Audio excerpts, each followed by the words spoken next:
히브리서 11장 1절에서 12절의 말씀을 같이 읽으실 때 살아계신 하나님의 음성으로 들으시기를 바랍니다. 같이 읽겠습니다. 믿음은 바라는 것들의 실상이요 보이지 않는 것들의 증거니 선진들이 이로써 증거를 얻었느니라. 믿음으로 모든 세계가 하나님의 말씀으로 지어진 줄을 우리가 아나니 보이는 것은 나타난 것으로 말미암아 된 것이 아니니라.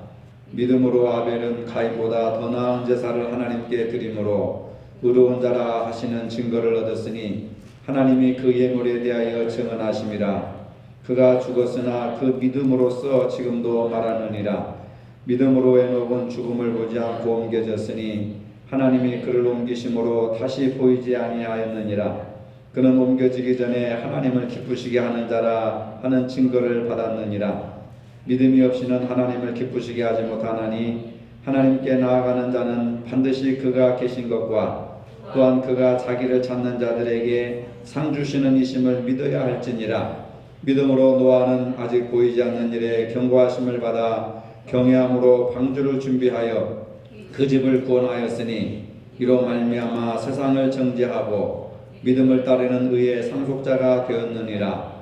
믿음으로 아브라함은 부르심을 받았을 때에 순종하여 장래의 유업으로 받을 땅에 나아갈새 갈 바를 알지 못하고 나아갔으며 믿음으로 그가 이방의 땅에 있는 것 같이 약속의 땅에 거류하여 동일한 약속을 유업으로 함께 받은 이삭 및 야곱과 더불어 장막에 거하였으니 이는 그가 하나님이 계획하시고 지으실 때가 있는 성을 팔았음이라. 믿음으로 사라 자신도 나이가 많아 단산하였으나 잉태할 수 있는 힘을 얻었으니 이는 약속하신 일을 미쁘신 줄 알았음이라. 이름으로 죽은 자와 같은 한 사람으로 말미암아 하늘의 허다한 별과 또 해변의 무수한 모래와 같이 많은 후손이 생육하였느니라. 아멘. 우리 예수 믿는 사람들은 믿음이라고 하는 말을 많이 사용합니다. 믿음이 크다, 믿음이 작다, 또 저 사람은 믿음이 죽었다, 살았다, 믿음이 있다, 없다, 또 믿음으로 구원받는다. 이러한 것들을 포함해서 모든 신앙생활을 전부 믿음과 결부시켜 생각합니다. 아주 좋은 일입니다. 그런데 과연 믿음이라고 하는 의미를 알고 우리가 믿음이라고 하는 단어를 사용하는 걸까? 믿음이라고 하는 정의와 개념을 정하지 못하는데 믿음이 있다 없다 크다 작다 살았다 죽었다 이런 것을 얘기한다고 하는 것은 잘못된 것입니다. 믿음은 실제 존재하지만 보이지 않는 자를 보는 것처럼 사는 것이 믿음이라고 하는 겁니다. 히브리서 11장을 믿음장이라고 하는데 히브리서 11장만 잘 알아도 믿음이 무엇이고 믿음이 무엇이 아닌지를 분명하게 우리가 구분할 수가 있다고 하는 겁니다. 그래서 성경은 믿음은 바라는 것들의 실상이다 이렇게 개념을 정리하고 있습니다. 바라는 것들의 실상이라고 하는 것은 지금 내 눈에 보이지 않는 하나님을 보는 것처럼 믿고 살아가는 것, 그것을 말하는 겁니다. 하나님이 약속하신 것을 내 것으로 만들어 사는 것. 여러분이 하나님을 본 적도 없고 하나님의 약속의 말씀을 들은 적도 없지만은 내 것으로 내 손 안에 들어온 것처럼 나의 귀 속에 그 말씀을 들려주신 것처럼 내가 그 약속의 말씀을 받은 것처럼 살아가는 것이 믿음이라고 하는 겁니다. 그러나 현실은 안타깝게도 보이는 것들이 너무 많이 있습니다. 보이는 것들도 다 모르는데 보이지 않는 것까지 보이는 것처럼 살라고 하니 믿음대로 살기가 여간 힘든 것이 아닙니다. 히브리서 11장을 믿음장이라고 합니다. 왜냐하면 믿음으로 산 사람들의 이야기가 기록되고 있기 때문에 그렇습니다. 믿음은 바라는 것들의 실상이며 보지 못하는 것들의 증거라고 믿음에 대한 개념을 정확하게 정의하고 있습니다. 믿음은 내가 바라고 기대하고 꿈꾸는 것들의 실상. 실상이라고 하는 것은 실제 형태 또 실제 모습이라고 하는 겁니다. 내가 꿈꾸는 것 보이지 않습니다. 내가 미래를 꿈꾸고 내가 소원하고 바라는 것 현실 속에는 없습니다. 그러나 그것이 반드시 있을 것이라고 하는 그것을 생각하는 것, 그리고 그대로 믿고 살아가는 것을 믿음이다, 이렇게 얘기를 하는 겁니다. 실상이란 내 손안에 있다고 하는 것을 말합니다. 믿음은 미래에 있는 것이지만은 동시에 현실 속에 내 손안에 있는 것입니다. 지금은 비록 우리 눈에 보이지 않지만은 보는 것처럼 살아가는 것이 믿음이라고 하는 겁니다. 어떻게 보면 어폐가 있을 수 있죠. 보이지 않는데 어떻게 보는 것처럼 살아갈 수 있느냐? 여러분 믿어집니까? 성경은 지금은 비록 보이지 않지만은 보는 것처럼 살아가라. 보이지 않는데 어떻게 보는 것처럼 살아갈 수 있겠는가? 볼 수 없지만 본 것처럼 증거가 내 마음속에 있는 겁니다. 그 증거라고 하는 것은 기록된 약속의 말씀입니다. 증거가 있고 실상이 있는 사람은 믿음이 흔들리지 않습니다. 현실에 그것을 가지고 있는 것처럼 느끼기 때문에 그렇습니다.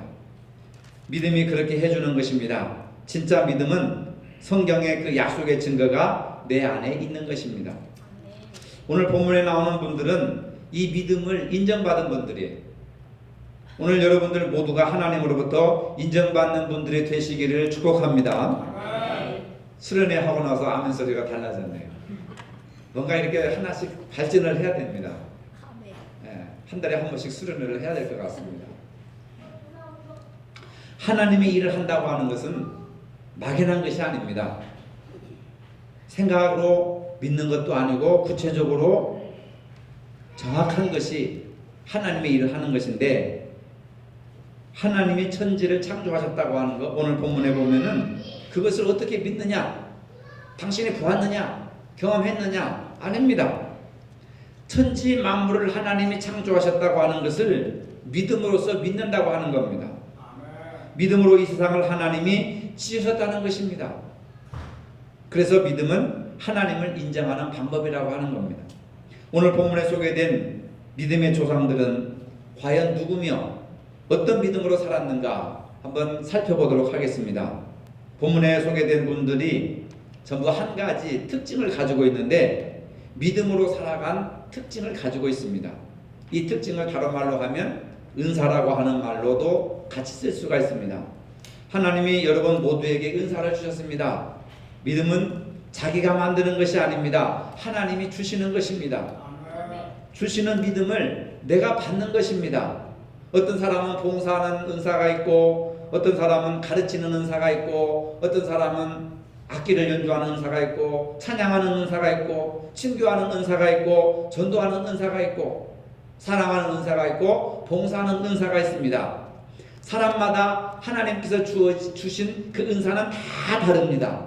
그런데 그 모든 은사가 다 믿음으로 이루어진다고 하는 겁니다. 본문에 소개된 믿음으로 사신 분들의 특징을 구체적으로 살펴보겠습니다. 첫째, 아벨이라고 하는 사람이 소개되고 있습니다. 본문 4절입니다. 믿음으로 아벨은 가인보다 더 나은 제사를 하나님께 드림으로 의로운 자라 하시는 증거를 얻었으니 하나님이 그 예물에 대하여 증언하심이라. 그가 죽었으나 그 믿음으로써 지금도 말하느니라. 아벨의 믿음에 대해서 소개하고 있습니다. 믿음으로 아벨은 가인보다 나은 제사를 하나님께 드렸고 이로써 그는 의롭다고 하는 인정을 받았습니다.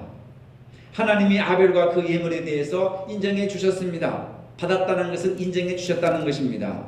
그는 죽었지만 믿음으로써 여전히 오늘 우리들에게 말하고 있습니다. 죽은 후에도 말을 하고 있는 것이 바로 믿음이라고 하는 겁니다. 그가 죽었으나 그 믿음으로써 지금도 말하느니라.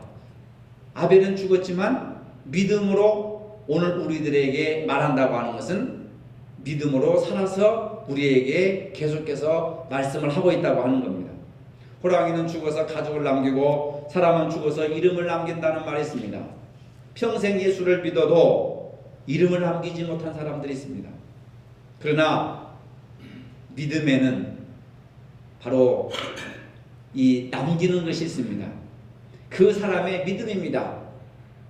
아벨은 3000년 이상의 그 고대 사회의 한 인물이지만 그는 죽었지만 그의 믿음은 오늘 우리 가슴 속에 살아서 우리에게 말하고 있는 겁니다. 그것이 바로 믿음의 능력이고 믿음의 효과고 믿음의 힘이라고 하는 겁니다. 믿음의 행동은 이렇게 위대하고 값진 것입니다. 그러면 아벨의 믿음이 무엇입니까? 제사를 드리는 것이고 하나님 앞에 더 나은 예물을 드린 것입니다. 이것을 현대적으로 말하자면 예배를 말하는 것입니다. 진정한 믿음을 가진 사람은 온전한 예배를 드릴 수가 있는 것입니다. 예배를 위해서 정성을 드리는 것입니다. 정성 없이 교회에 나오지 않습니다. 주일날 예배 드리러 오기 위해서 깨끗하게 옷을 갈아입고 마음과 정성으로 준비를 합니다. 토요일날부터 내일 주일에 갈 것을 준비합니다. 헌금도 준비하고 무엇을 입고 갈 것인가 옷도 이렇게 잘 정리하고 마음도 정리하고 정성껏 주일날 교회 나오기 위해서 준비를 합니다. 바로 이것이 믿음이라고 하는 겁니다. 예배 시간 딱 도달해가지고 숨이 그냥 턱이 차도록 헐떡거려가지고 와서 예배 드리다 보면 예배가 신령과 진정으로 드려지질 않습니다. 미리 나오셔서 준비기도 하시고 찬양도 함께 하시고 이것이 다 믿음이라고 하는 겁니다. 더 나은 제사라고 하는 겁니다. 믿음의 자세가 있는 사람들은 하나님을 기쁘시게 할 뿐만 아니라 사람들 보기에도 경건하고 아름답게 보인다고 하는 것입니다. 그냥 막 교회에 나오는 것보다 준비가 다 돼서 교회에 나오는 사람들은 바로 사람들이 볼 때도 존경스러운 그런 모습입니다. 나도 저렇게 예배를 준비하고 나도 저렇게 예배를 드려야 되겠다 하는 그런 마음들을 갖게 되는 겁니다. 이처럼 믿음의 첫 번째 특징은 준비된 예배를 드리는 것입니다. 하나님께 예배 드리기 위해서 몸도 마음도 태도도 잘 준비해야 되는 겁니다. 이것이 바로 아벨이 보여진 믿음의 태도라고 하는 겁니다. 여러분도 예배의 모범이 되는 믿음의 특징을 가지시기를 바랍니다. 두 번째 에녹입니다. 5절을 보겠습니다. 믿음으로 에녹은 죽음을 보지 않고 옮겨졌으니 하나님이 그를 옮기심으로 다시 보이지 아니하였느니라. 그는 옮겨지기 전에 하나님을 기쁘시게 하는 자라 하는 증거를 받았느니라. 그는 옮겨지기 전에, 즉 죽기 전에 하나님을 기쁘시게 하는 자라고 하는 증거를 받았습니다. 여러분, 믿음이라고 하는 것은 증거가 있어야 됩니다. 무슨 증거냐? 하나님을 기쁘시게 했다는 증거가 있어야 된다는 겁니다. 에녹은 하나님과 얼마나 친밀한 교제를 나누었는지 죽지 않고 바로 하나님께서 너는 하늘로 산채로 들려와라 하고 승천을 하게 했습니다. 이건 다른 말로 말하자면 하나님과 동행을 얘기하는 겁니다. 살아서 하나님과 동행하는 사람은 죽어서도 영원히 하나님과 동행할 수 있다는 것을 에녹을 통해서 우리에게 보여주고 있습니다. 우리는 한 걸음을 걷더라도 하나님과 함께 가는 것을 잊지 말고 걸어가면서도 버스를 타고 가면서도 잠을 자면서도 운전을 하면서도 밥을 먹으면서도 일을 하면서도 지금 나는 이 시간에 하나님과 함께 하나님과 동행하고 있는 시간이다라고 하는 것을 우리가 느껴야 된다는 것입니다. 생각해야 된다는 것입니다. 안전하서나 당신 생각이라고 하는 유행가 가사처럼 늘 하나님을 생각하라는 것이죠. 이걸 바로 임재의식이라고 하는 겁니다.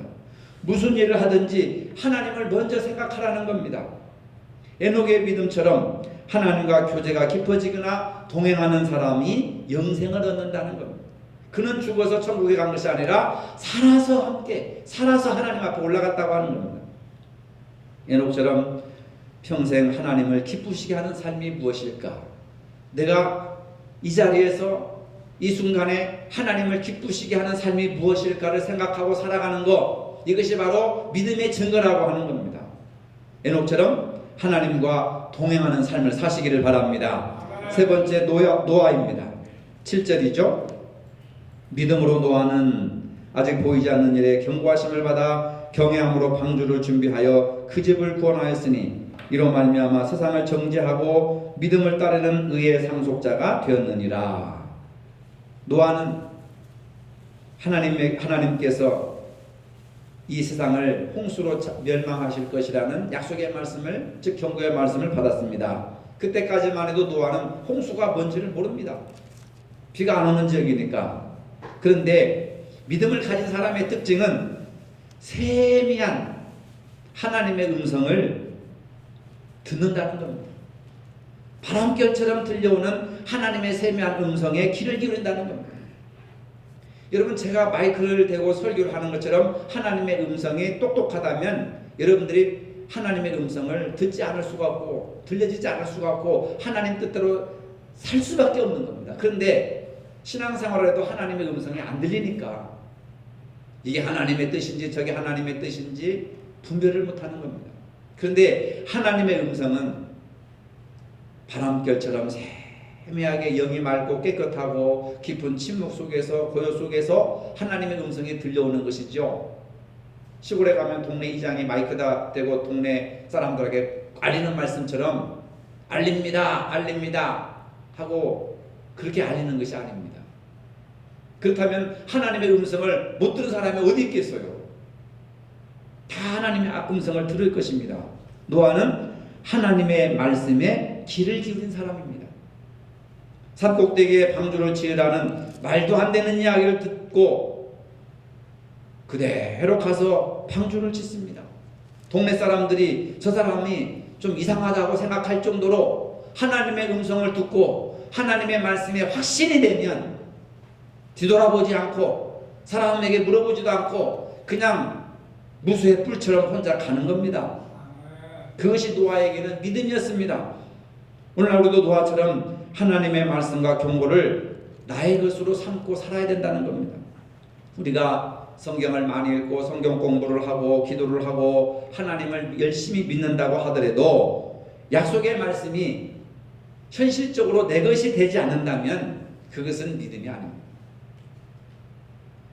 그냥 교리적인 이론일 뿐입니다. 성경에 대한 지식일 뿐입니다. 당연히 삶의 변화도 없습니다. 따라서 노아의 믿음은 조건 없는 순종이고 불가능한 일이라도 하나님의 말씀이라면 순종하는 것입니다. 여러분들에게 이런 노아와 같은 순종이 있기를 바랍니다. 네 번째로 아브라함입니다. 8절입니다. 믿음으로 아브라함은 부르심을 받았을 때 순종하여 장래의 유업으로 받을 땅에 나아갈 때 갈 바를 알지 못하고 나아갔으며 이게 문제입니다. 아니 하나님께서 길을 지정하셨으면 내비게이션처럼 똑바로 목적지를 분명히 말씀하셔야 되는데 불러주셨기는 불러주셨지만은 어디로 갈지 모르겠다. 어디로 인도할지 모르겠다. 갈 바를 알지 못하고 나아갔다고 하는 겁니다. 하나님이 무책임한 하나님인 것처럼 아니 불렀으면 책임지고 불렀으면 목적지까지를 분명하게 몇 킬로 남았으니까 며칠을 걸려서 가거라 해야 되는데 본토 친척 아비 집을 떠나라고 했지 어디로 가라고 하는지를 모른다는 겁니다. 그렇지만은 아브라함이 믿음의 사람이기 때문에 갈 바를 알지 못했지만 하나님의 약속의 말씀을 믿고 나갔다고 하는 겁니다. 어떻게 보면 무모하고 어리석은 것처럼 보일 수도 있습니다. 그러나 아브라함은 믿음의 조상이라고 성경은 말하고 있기 때문에 아브라함의 믿음이 오늘 우리들에게 어떤 것으로 다가오는지 생각해 보도록 하겠습니다. 아브라함은 순종으로 장차 유업으로 받을 곳으로 나아갔지만 어디로 가는지 알지 못하고 나아갔습니다. 아브라함의 믿음 역시 조건 없이 하나님의 말씀에 순종하는 것입니다. 어디로 가는지 모르고 집 밖으로 나가라고 하니까 일단 나가는 것입니다. 믿음은 가라고 할 때 순종하는 것입니다. 노아의 믿음과 비슷합니다. 방주를 지으라고 하시니 무조건 산꼭대기에 올라가서 방주를 짓고 수많은 사람들이 손가락질하고 비난하고 원망하고 욕을 해도 무조건 하나님의 말씀에 순종하는 사람입니다. 아브라함을 통해서 우리가 생각할 수 있는 믿음은 어떤 믿음입니까? 네 가지로 나타날 수 있는데 첫째로 부름의 응답이라고 하는 겁니다. 부르면 대답해야 됩니다. 못 들은 척하면 안 됩니다. 하나님은 어떤 설교 가운데 또 기도 가운데 성경을 읽는 가운데 우리에게 말씀을 주십니다. 때로는 우리를 아프게 합니다. 찔림을 주십니다. 설교 들을 때 어떤 사람이 내 얘기를 목사님에게 다 일러 바쳤나? 왜 저런 소리를 하고 앉았나? 그런 생각을 여러분들이 하실 때가 있을 겁니다. 그렇지 않습니다. 특정한 누구를 두고 설교하거나 기도를 하는 것이 아닙니다. 내 마음에 성령의 감동을 주시니까 설교하고 기도하는 것입니다. 하나님이 하시는 겁니다. 하나님은 아브라함을 부르셨고 아브라함은 하나님의 부르심에 거부하지 않았습니다. 여러분 하나님의 부르심에 거부해서는 안 됩니다. 도무지 하나님의 뜻이 무엇인지 알 수가 없어도 확신이 오면 그냥 받아들이는 것입니다. 그것이 바로 축복이 된다는 겁니다. 창세기 12장 1절에 아브라함이 떠나야 할 곳은 어떤 곳입니까? 부모와 친척들이 사는 익숙하고 편안한 땅에서 떠나라고 하는 겁니다. 본토 친척 아비집을 떠나, 공동체를 떠나 내가 내게 지시할 땅으로 가거라. 믿음은 떠남에서부터 시작된다고 하는 겁니다. 내가 잘하는 것, 내가 익숙한 것, 내가 할 수 있는 것, 내가 편안한 것, 그곳에서 떠나야 한다는 것입니다. 그때부터 나를 의지하지 않고 하나님을 의지하기 때문에 믿음의 발걸음이 시작되는 겁니다. 여러분이 할 수 있는 것이면 여러분이 스스로 노력해서 하면 됩니다. 하나님을 의지할 필요가 없습니다. 자기가 할 수 있는 것을 하는 것은 믿음이 아닙니다. 하나님께서 지시하시는 것을 해야 그게 믿음이라고 하는 겁니다. 내가 지금 배가 고프니까 밥을 먹어야겠다. 믿음이 아니에요. 내가 어디 여행을 가고 싶으니까 배낭을 싸들며주고 여행을 가야겠다. 그건 믿음이 아닙니다. 비록 여행을 떠났지만 그건 믿음이 아닙니다. 왜? 자기가 명령하고 자기가 하고 싶은 것을 하기 때문에 그건 믿음이 아닙니다. 그런데 나는 여기가 좋고 이곳에서 일을 하고 싶고 이런 일을 하고 싶은데 하나님께서 그것을 하지 말고 다른 것을 해라. 그곳에 있지 말고 다른 곳으로 가라 하면 나는 여기 있고 싶고 이걸 하고 싶은데요. 하지만 하나님의 명령이라고 확신이 오면은 그 길을 따라가야 된다는 겁니다. 본토 친척 아비집을 떠난다고 하는 것은 굉장히 불편하게 사는 겁니다. 여러분, 믿음으로 산다고 하는 것은요, 불편하게 살아가는 겁니다. 육신은 좀 불편하더라도 마음이 편안하잖아요. 본토 친척 아비집을 떠나서 산다고 하는 것은 굉장히 불편한 겁니다. 그 공동체 안에 산다는 것은 편안하고 익숙한 것입니다. 근데 하나님께서 그 편안하고 익숙한 곳을 떠나라고 하는 것은 불편을 감수하라고 하는 겁니다. 우리가 믿음으로 살아간다고 하는 것은요, 때로는 불편하게 살아야 됩니다. 주일날 교회 나와야 되고 오후 예배까지 드려야 되고 수 예배도 드려야 되고 때로 새벽 예배도 드려야 되고 기도도 해야 되고 헌금도 해야 되고 전도도 해야 되고 얼마나 불편합니까? 내가 왜 사서 이 고생을 해? 내가 뭘 잘못해가지고 내가 그래? 편안할 수 있지요. 그러나 그 믿음이 아니라는 겁니다. 세상은 누구든지 다 할 수 있는 것입니다. 믿음의 삶은 편안하게 사는 것이 아니라 불편하게 사는 것이다. 왜? 그래야 하나님의 뜻을 이룰 수 있는 것이기 때문에, 하나님을 기쁘시게 하는 것이기 때문에 우리가 불편해도 하나님의 뜻에 합당한 삶을 살아가는 것이 바로 부름의 믿음이라고 하는 겁니다. 두 번째로 아브라함의 믿음은 나그네처럼 살아가는 것입니다. 9절에 보면은 믿음으로 그가 이방의 땅에 있는 것 같이 약속의 땅에 거류하여 동일한 약속을 유업으로 함께 받은 이삭 및 야곱과 더불어 장막에 거하였으니, 장막에 사는 겁니다. 믿음은 장막에 사는 겁니다. 장막에 사는 것은 언제나 텐트를 치고 걷어서 떠나야 하는 것입니다. 이 땅에서 영원한 왕국처럼 사는 것을 우리가 하나님 원하시지도 않고 우리가 영원히 이곳에 말뚝박고 살아가는 것이 아닙니다. 언제나 가볍게 떠날 수 있도록, 그저 하룻밤 자고 떠나는 나그네처럼 짐을 가볍게 만들어가는 것입니다. 짐이 많으면 못 떠납니다. 예수님께서도 부자가 천국에 들어가기가 얼마나 어려운지, 낙타가 바늘구멍에 들어가는 것보다 부자가 천국에 들어가기가 더 어렵다, 이런 말씀을 하셨습니다. 믿음의 생활이라고 하는 것은 무거운 짐을 지는 것이 아닙니다. 그 짐을 다 버리는 겁니다.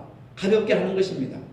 내가 익숙한 곳에서 사는 것이 아니라 나그네로, 이방인으로 살아가는 것입니다. 그 다음에 세 번째로 아브라함의 믿음은 약속을 받는 것입니다. 10절의 말씀입니다. 이는 그가 하나님이 계획하시고 지으실 터가 있는 성을 바랐음이니라. 믿음이라고 하는 것은 약속이요, 미래요, 축복입니다. 확신이 있는 것입니다. 현재는 내 손에 아무것도 진 것이 없지만은 믿음으로 나가면 약속은 이루어지는 것이고 젖과 꿀이 흐르는 가나안 땅을 만나게 된다고 하는 겁니다. 믿음이 없이는 희망도 없습니다. 꿈도 없습니다. 미래도 없습니다. 절망과 고독과 외로움뿐입니다. 그래서 수많은 사람들이 나이를 먹어가면서 인생의 허무함을 고백합니다. 약속에 대한 믿음이 없기 때문에 그렇습니다. 믿음의 알맹이가 없는 것입니다. 죽은 믿음이기 때문에 그렇습니다. 증거가 있어야 됩니다. 하나님을 기쁘시게 했다고 하는 증거가 있어야 됩니다. 그것이 하나님과 동행하는 것입니다. 여러분, 신앙생활 하는 것은요, 천국 가는 과정이지만 에녹이 분명하게 모델을 제시해 주고 있습니다. 에녹은 눈에 보이는 대로 천국으로 올라갔습니다. 그런데 그분은 어떤 증거가 있었습니까? 하나님을 기쁘시게 하였다는 증거가 있었습니다. 믿으면 증표가 있어야 됩니다. 하나님을 기쁘시게 하는 증표. 여러분들이 교회에서 신앙생활하는 과정은 하나님을 기쁘시게 하는 증거를 만들어가는 과정이라고 하는 겁니다.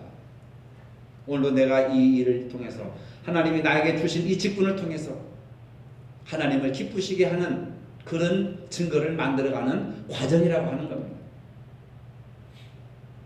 네 번째로 아브라함의 믿음은 불가능을 가능케 하는 믿음이라고 하는 겁니다. 11절입니다. 믿음으로 아브라함은 비록 그 자신이 너무 늙고 살아도 탄산됐지만 임신할 수 있는 능력을 얻었다고 하는 겁니다. 이는 그가 약속하신 분을 신실한 분으로 여겼기 때문이다. 이렇게 말할 수 있습니다. 믿음이라고 하는 것은요, 절망과 불가능 앞에 있는 겁니다. 모든 것이 다 잘 되면 믿음이 필요 없죠. 근데 현실은 절망과 불가능이라고 하는 현실의 벽이 있습니다. 이럴 때 무엇이 필요한가? 세상 사람들은 원망하고 절망하고 포기합니다. 그 길을 돌아가려고 합니다. 팔자를 고쳐보려고 합니다. 그러나 아브라함의 예를 통해서 볼 수 있듯이 믿음에는 무엇이 놓여 있느냐? 불가능과 절망이 놓여 있다. 그 불가능과 절망이라고 하는 것을 뛰어넘을 때 믿음이 내 것이 된다. 아브라함이 100살입니다. 그 아내 90살입니다. 임신할 수 없습니다. 생물학적으로 임신이 불가능한 상태입니다. 불가능과 절망이 있습니다. 하나님은 왜 아브라함을 불가능과 절망 앞으로 끌고 오셨느냐 그 말입니다. 세상 사람들이 절대 아기를 못 낳는다 말하고 사라 자신도 이제는 나는 여자로서 기능을 다 포기해야 된다. 이렇게 절망 앞으로 불가능 앞으로 하나님께서 100살 때까지 90세가 될 때까지 그들을 끌어오신 것입니다. 모든 사람이 다 포기하고 완전히 불가능하다고 생각했을 때 누가 일하는 때입니까? 하나님이 일하시는 때라고 합니다. 여러분, 경제적으로 어렵지요? 불가능하지요? 절망이 있지요? 하나님이 여러분들을 그 불가능과 절망 앞으로 끌고 오신 거예요. 여기서 포기하면 안 됩니다. 이럴 때 하나님이 일하실 때가 되었구나. 이제는 하나님이 일하실 때가 되었구나. 가정을 살려보고자, 교회를 살려보고자, 기업을 살려보고자, 여러분 자녀들을 살려보고자, 성공시키고자 얼마나 애를 많이 썼습니까? 그때 뜻대로 됐습니까? 불가능과 절망 앞에 딱 서 있는 거예요. 오늘 보니까. 근데 많은 사람들이 내가 믿음이 없어서, 내가 정성을 못 들여서, 뭐 부모님을 잘못 만나서, 시대를 잘못 만나서, 대통령을 잘못 만나서 하면서 우리는 온갖 비난과 또한 원망을 많이 합니다. 근데 이 불가능과 절망 앞에 인도하시는 분은 하나님이시라고 하는 겁니다. 그리고 하나님께서 그때부터 일하시는 때라고 하는 겁니다. 여러분, 믿으시면 아멘 하시기 바랍니다. 아브라함이 능력이 좋아서요? 스태미나가 좋아서 100세의 아들을 얻었습니까? 사라가 다시 회춘을 해가지고 아들을 얻었습니까? 절대로 아닙니다. 하나님이 하신 겁니다. 하나님이 아들을 주신 겁니다.